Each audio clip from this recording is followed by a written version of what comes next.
The past follows us. Energy never expires. The Outrun was written and directed by Nora Fingscheid, who's done System Crasher and other projects. This is also written by Daisy Lewis and is adapted from the novel by Amy Liptrot and focuses on a young lady named Rona, played by the incredibly talented, oh so goddamn gifted Saoirse Ronan, who has been tremendous in so many projects from an early age to now. She is truly one of the most gifted actresses going today. So goddamn talented. Just had to get that out there.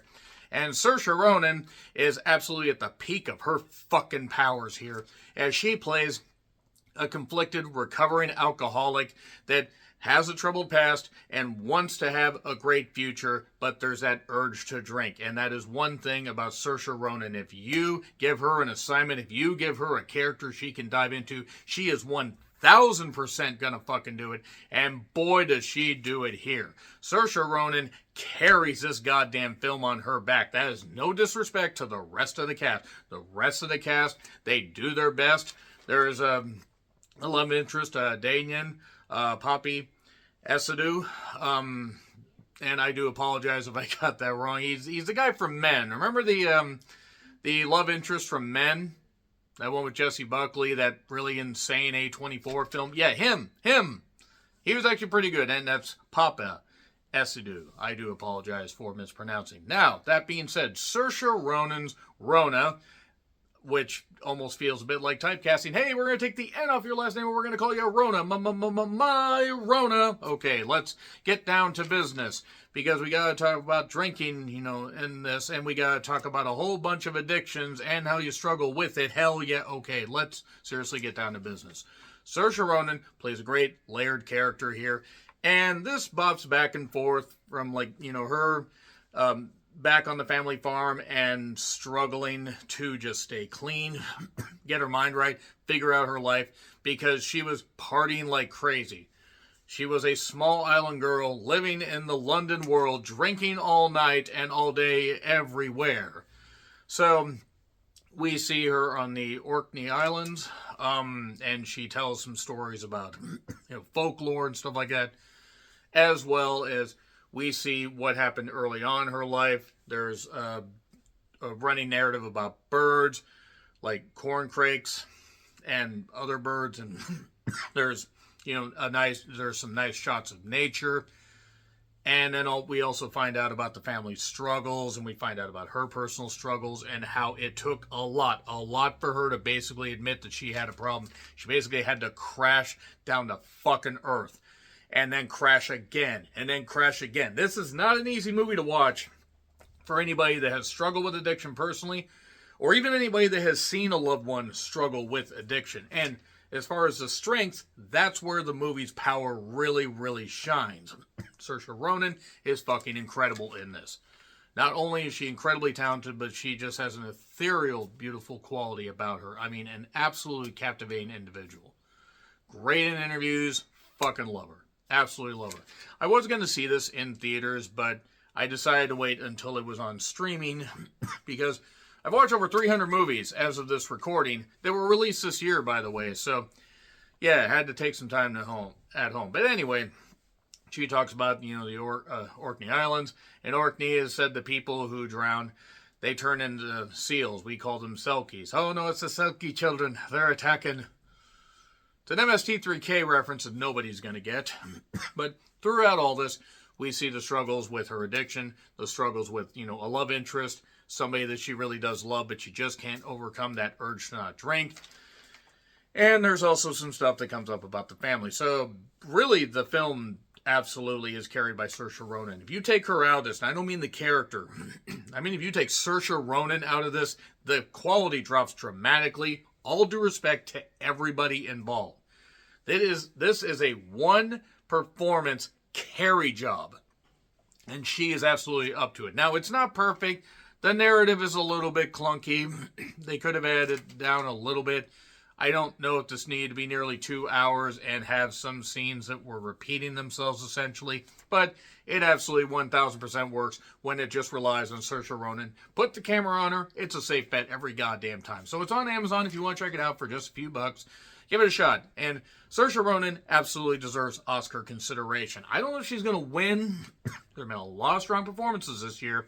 May even do my own awards, like I did for 2023, but we'll see about that. That being said, the Outrun does get a recommendation, even with its issues. I didn't really necessarily care for the music, the techno, electronic music. It just wasn't for me. It certainly wasn't like the music in Kneecap. But that being said, check it out if you want to. Saoirse Ronan at the peak of her powers here. Another decent performance as well. 3, 2, 1, and spoilers. So basically, it turns out that her dad has mental health issues and stuff like that. And there's a running thread of her getting in a car with somebody, and it turned out that that was the wrong car to get into, because we see bumps and bruises, pain, blues, and agony. And we also see how her family struggles with, wanting to trust her and wanting to believe that she was going to get clean, but it was going to take a while. And she got to where she was 152 days sober, and then there were issues, there were pitfalls, there were other things like that. We see the family farm. We see how, as a girl, she liked to watch, birds, but she had to get back on her feet financially. Her family wasn't necessarily going to be able to help her out all that much because they had the farm. The dad also majorly struggling. In fact, I do have to say that the guy that played her dad actually did a really, really good job.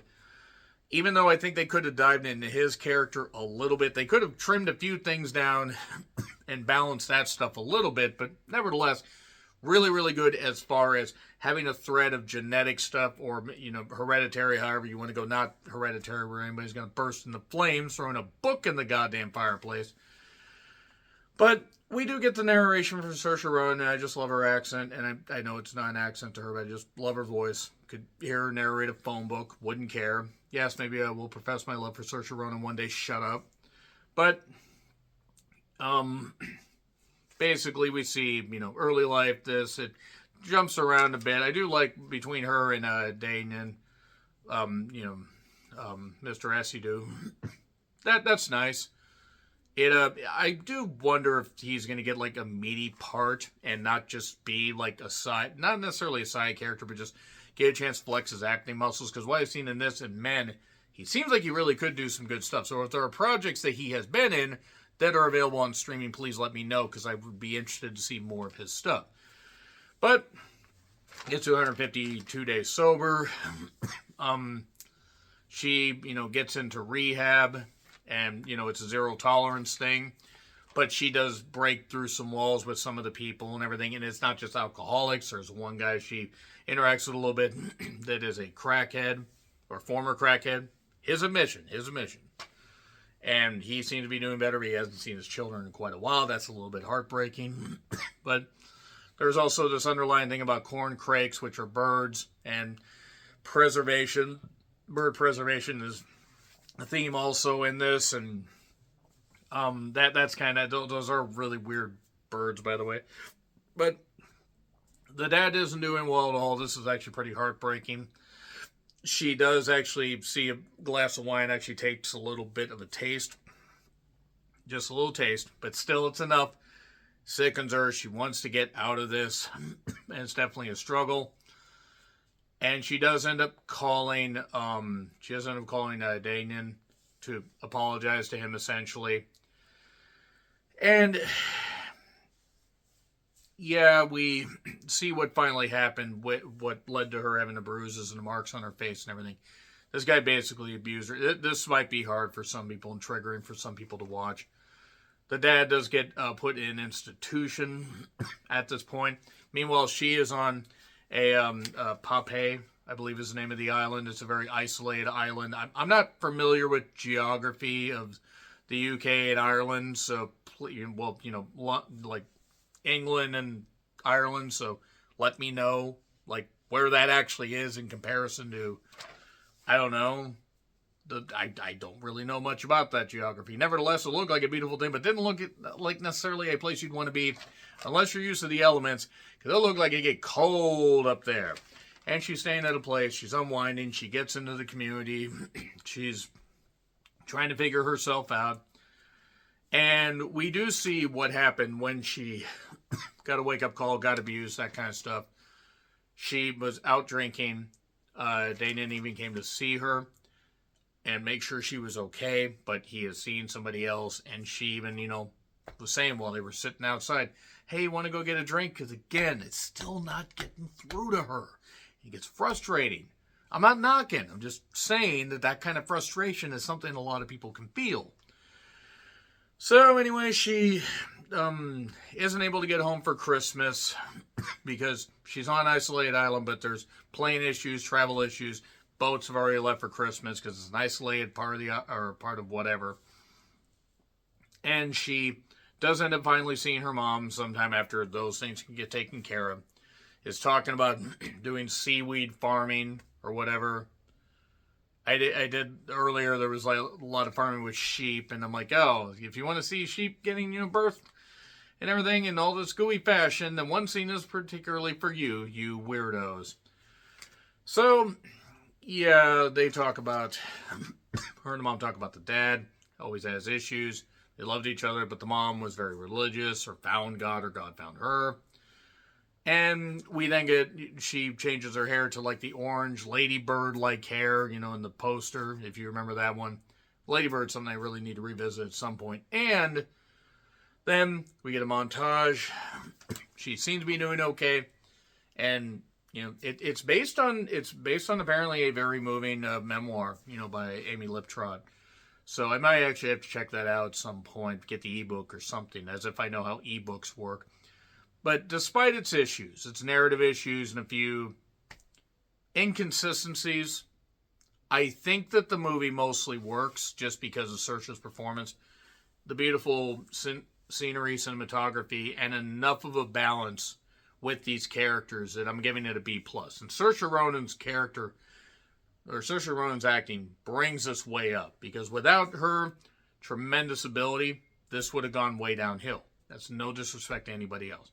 So yeah, B+. Let me know your thoughts in the comments. Like, share, subscribe, Twitter handle in the description. I'm John Riplin. I'll see you soon.